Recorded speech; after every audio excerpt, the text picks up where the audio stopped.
Good evening friends. आज की update कुछ इस प्रकार से। आज हम सबसे पहले बात करेंगे अमेरिका के इलेक्शन की। अमेरिका में नए राष्ट्रपति के सत्ता संभालने के साथ भारत और अमेरिका के रिश्ते कौन सी दिशा लेंगे, इसे लेकर कयास लगाए जा रहे हैं। इसमें हाल ही में खालिस्तान समर्थक गुरु पतवंत सिंह पन्नू के मामले को लेकर दोनों देशों के बीच उपजे तनाव की अहम भूमिका हो सकती है।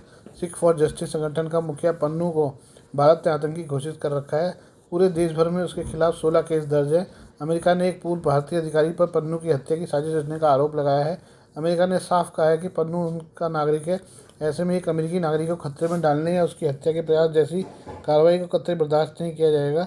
भारत की ओर से जो किया गया है उसकी जिम्मेदारी उसे लेनी ही होगी। अमेरिका में बसे ज़्यादातर भारतवंशी इसे एक अहम मुद्दा मानकर चल रहे हैं और वे पन्नू के मुद्दे को लेकर भारत और अमेरिका के बीच उपजे तनाव से नाखुश हैं। अमेरिका में बसे भारतीयों का मानना है कि वैश्विक राजनीति में भारत का कदम बहुत ऊंचा हो चुका है। ऐसे में उससे किसी भी देश के दबाव के आगे झुकने की जरूरत नहीं। उनका यह भी कहना है कि हर मुल्क अपने देश की सुरक्षा को सर्वोच्च प्राथमिकता देता है। भारत के लिए भी यह राष्ट्रीय सुरक्षा से जुड़ा मसला है, जिसे हल्के में कतई नहीं लिया जा सकता। लेकिन सार्वजनिक रूप से कोई भी भारतीय इस मामले में अमेरिकी सरकार की आलोचना करने से बच रहा है। अमेरिका में करीब 52 लाख प्रवासी भारतीय हैं। अमेरिका में इन भारतवंशियों का दो वर्ग है। एक वह जिसे अमेरिका में रहते हुए 15 वर्ष से ज़्यादा हो गए हैं और जिन्हें अब नागरिकता मिल चुकी है। दूसरा वह वर्ग है जो अभी यहाँ का नागरिक नहीं बना है और H1B वीज़ा, स्टूडेंट वीज़ा या इसी तरह के अन्य वीज़ा के जरिए अमेरिका में रह रहा है। इनमें से करीब 95% लोग यही स्थायी रूप से बसना चाहते हैं और स्वदेश लौटने के इच्छुक नहीं हैं। जो अमेरिका के नागरिक हो चुके हैं उनका भारत की अंदरूनी राजनीति से कोई बहुत सरोकार नज़र नहीं आता, सिवाय इसके कि अब कौन सी सरकार वहाँ बन रही है। लेकिन जब बात अमेरिका के साथ भारत के रिश्तों की आती है तो वो अपनी राय देने से नहीं चूकते, क्योंकि कहीं ना कहीं ये रिश्ते परोक्ष रूप से इन्हें यहाँ प्रभावित करते हैं। दूसरा वह वर्ग है जो स्थायी रूप से यहाँ बसा है। उसके लिए दोनों देशों के रिश्तों का सामान्य बना रहना और भी जरूरी है, क्योंकि इनके गड़बड़ाने का सीधा असर उनके अमेरिका में कानूनी रूप से बने रहने की स्थितियों को कभी भी प्रभावित कर सकता है। भारतीय अमेरिकी नागरिक हो या अस्थायी रूप से अमेरिका में रहने वाले भारतीय हो, दोनों ही इस बात पर एकमत नजर आते हैं कि ऐसे शख्स को जिसे भारत में आतंकवादी घोषित किया जा चुका है, उसे अपने देश का नागरिक होने का तर्क देकर अमेरिका उस पर जानलेवा हमले कराने का जो आरोप भारत में मढ़ रहा है, वो कतई एक परिपक्व विदेश नीति नहीं कही जा सकती।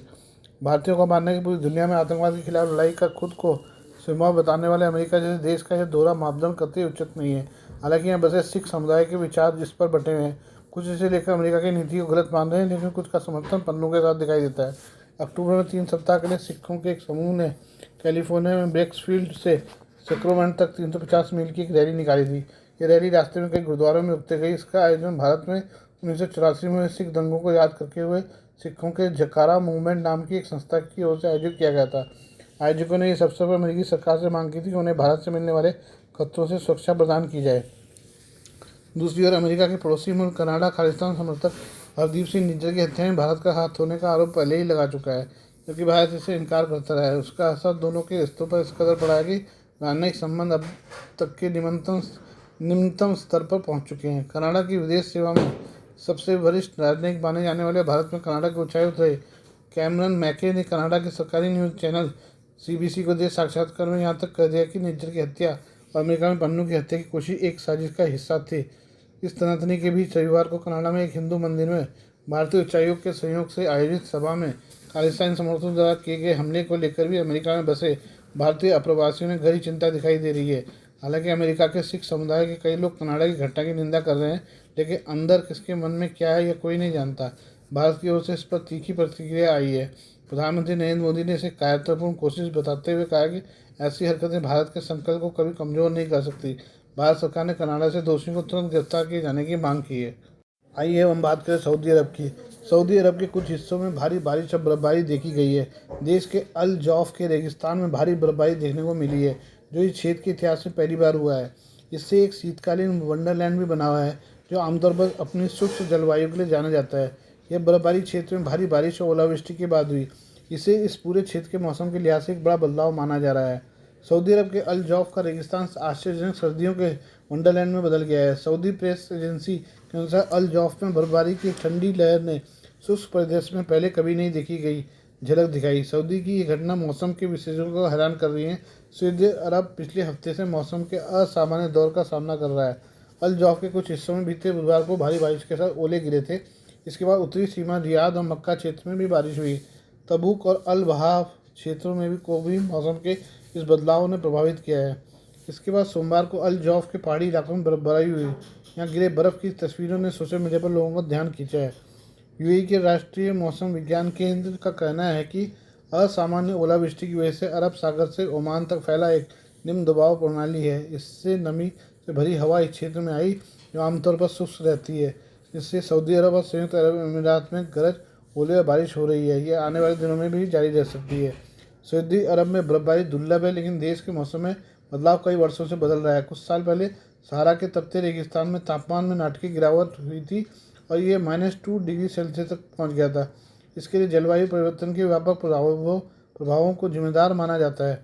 पश्चिम एशिया जलवायु संबंधी प्रभावों के लिए सबसे संवेदनशील क्षेत्रों में से एक है। विशेषज्ञों का कहना है कि रेगिस्तान में बर्फबारी जैसी असामान्य घटनाएं बदलती वायुमंडलीय स्थितियों के चलते भी हो रही हैं। इस साल की शुरुआत में सऊदी अरब की राजधानी रियाद में भारी बारिश के अभूतपूर्व दौर के बाद भयंकर बाढ़ आई थी। दुबई को भी इस तरह की बाढ़ का सामना करना पड़ा था, जो इस क्षेत्र के लिए नया अनुभव था। कनाडा में हिंदू मंदिर और हिंदू समुदाय के लोगों पर खालिस्तानियों के हमले की पूरी दुनिया में आलोचना हो रही है। अब विदेश मंत्री एस जयशंकर ने भी इस हमले को लेकर अपनी प्रतिक्रिया दी है। घटना को बेहद चिंताजनक बताया है। कनाडा में हिंदू समुदाय के लोगों पर हमले की यह घटना ऐसे समय हुई है जब भारत और कनाडा के संबंध पहले ही तनावपूर्ण है। घटना ने संबंधों में और खटास ला दी है। हालांकि घटना को लेकर कनाडा सरकार दबाव में है। खुद पीएम जस्टिन ट्रूडो ने भी इसकी आलोचना की है। विदेश मंत्री एस जयशंकर ने कनाडा के ब्रैम्पटन में हिंदू मंदिर पर हमले की घटना पर मंगलवार को कड़ी आपत्ति जताई और कहा कि एक तरह से कनाडा में चरमपंथी ताकतों को दी जा रही राजनीतिक बना की ओर इशारा करता है। कैनबरा में ऑस्ट्रेलियाई विदेश मंत्री पेनी वोंग के साथ संयुक्त प्रेस कॉन्फ्रेंस के दौरान मीडिया ने भारतीय विदेश मंत्री एस जयशंकर से कनाडा की घटना को लेकर सवाल किए। इसके जवाब में जयशंकर ने कहा कि आपने इस मामले में हमारे अधिकारी प्रवक्ता का बयान देखा होगा और फिर हमारे प्रधानमंत्री द्वारा चिंता व्यक्त की गई है। मैं 3 टिप्पणियां करना चाहता हूं। एक, कनाडा ने बिना कोई विशेष जानकारी दिए आरोप लगाने का एक पैटर्न विकसित कर लिया है। दूसरा, जब हम कनाडा को देखते हैं तो हमारे लिए तथ्य है कि हमारे राजनयिकों पर नज़र रखी जा रही है। ये कुछ ऐसा है जो बिल्कुल अस्वीकार्य है। तीसरा, मुझे लगता है कि ये घटना बताती है कि वहाँ कनाडा चरमपंथी ताकतों को राजनीतिक पनाह दी जा रही है। विदेश मंत्री 3 से 7 नवंबर तक ऑस्ट्रेलिया की अधिकारी यात्रा में है। सोमवार को सोशल मीडिया मंच एक्स पर साझा किए गए एक पोस्ट में प्रधानमंत्री नरेंद्र मोदी ने कनाडा की घटना पर कहा कि मैं कनाडा में एक हिंदू मंदिर पर जानबूझकर किए गए हमले की कड़ी निंदा करता हूं। हमारे राजनीतिक को डराने धमकाने के कायराना प्रयास भी उतने ही भयावह हैं। हिंसा के ऐसे कृत्य कभी भी भारत के संकल्प को कमजोर नहीं करेंगे। हम कनाडा सरकार से न्याय सुनिश्चित करने और कानून के शासन को बनाए रखने की अपेक्षा करते हैं। उल्लेखनीय है कि सोमवार को कनाडा स्थित भारतीय उच्चायुक्त ने ब्रैम्पटन के हिंदू सभा मंदिर में कॉन्सुलेट कैंप का आयोजन किया था। इस कैंप के दौरान खालिस्तानी समर्थकों ने हाथ में खालिस्तानी झंडा लेकर विरोध प्रदर्शन किया और कैंप में मौजूद भारतीय पर हमला किया और उन्हें मारा पीटा। मारपीट का वीडियो सोशल मीडिया पर वायरल हो रहा है, जिसमें खालिस्तान समर्थक भारतीयों पर हमला करते नजर आ रहे हैं। इस घटना के बाद कनाडा में रह रहे हिंदू और अन्य अल्पसंख्यकों ने अपनी सुरक्षा को लेकर चिंता जाहिर की है। कनाडा के नेता विपक्ष ने भी घटना की आलोचना की है, इसे अस्वीकार बताया है। वहीं पीएम जस्टिन ट्रूडो ने भी घटना की निंदा की और दोषियों के खिलाफ कार्रवाई की बात कही है। इससे पहले सोमवार को भारतीय विदेश मंत्रालय ने बयान जारी कर कहा कि भारत चरमपंथियों अलगाववादियों द्वारा की गई हिंसा की निंदा करता है और उम्मीद करता है कि हिंसा में शामिल लोगों पर मुकदमा चलाया जाएगा। हम कनाडा सरकार से सुनिश्चित करने का आह्वान करते हैं कि सभी पूजा स्थलों को ऐसे हमलों से बचाया जाए। आइए हम बात करें अमेरिका के इलेक्शन के बारे में। अमेरिका में 1 साल से ज़्यादा समय से चल रहे चुनावी घमासान अपने अंत पर हैं। यहाँ आज यानी मंगलवार को राष्ट्रपति के चुनाव होने हैं। ये चुनाव अमेरिका के लिए महत्वपूर्ण तो हैं ही, लेकिन इससे अमेरिकी मतदाता अगले 4 सालों के लिए न सिर्फ अमेरिका बल्कि वैश्विक राजनीति की दिशा तय करने वाले हैं। अमेरिका में कुल 538 चुनावी मत हैं, जिनमें से 435 सदन के प्रतिनिधि, 100 सीनेट की सीटें और वाशिंगटन डीसी से 3 सीटें शामिल हैं। यहाँ राष्ट्रपति बनने के लिए किसी उम्मीदवार को न्यूनतम 270 वोट चाहिए। हर राज्य के पास कुछ चुनावी मत होते हैं। बता दें कि कैलिफोर्निया में सबसे ज़्यादा 54 सीटें हैं। इसके बाद टेक्सास में 40 और फ्लोरिडा में 30 हैं।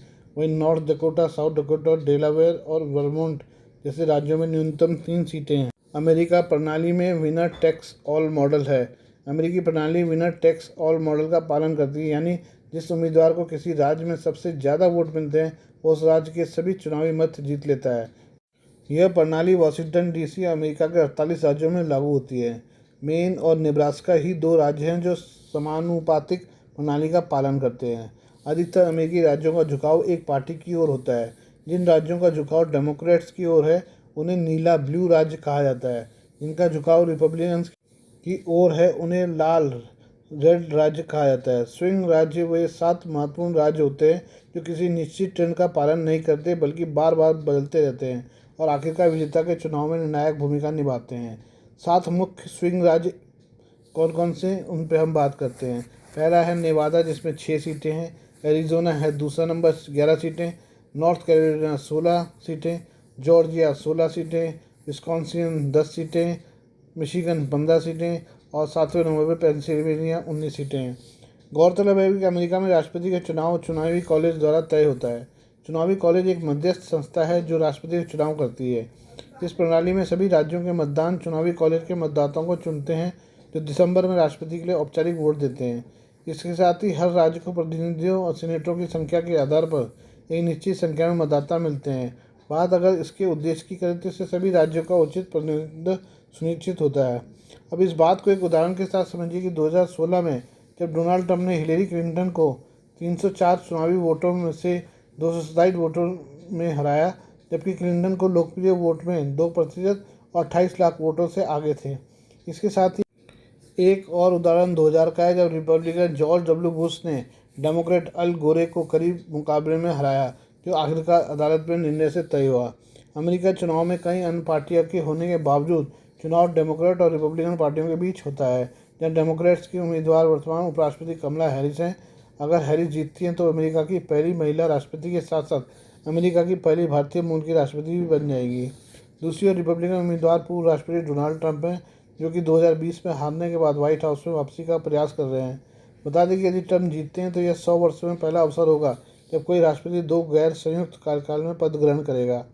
राज्यों के अनुसार मतदान के समय अलग अलग होंगे, लेकिन अधिकांश स्थानों पर मतदान मंगलवार को अमेरिका के स्थानीय समय सुबह 6 बजे से रात के 8 बजे तक होगा, जबकि मतदान शुरू होते ही एग्जिट पोल आना शुरू हो जाएंगे। अंतिम परिणाम तब आएंगे जब सभी राज्यों में गिनती समाप्त हो जाएगी। Please do like, share and subscribe this channel of my news, views and analysis by Prakash.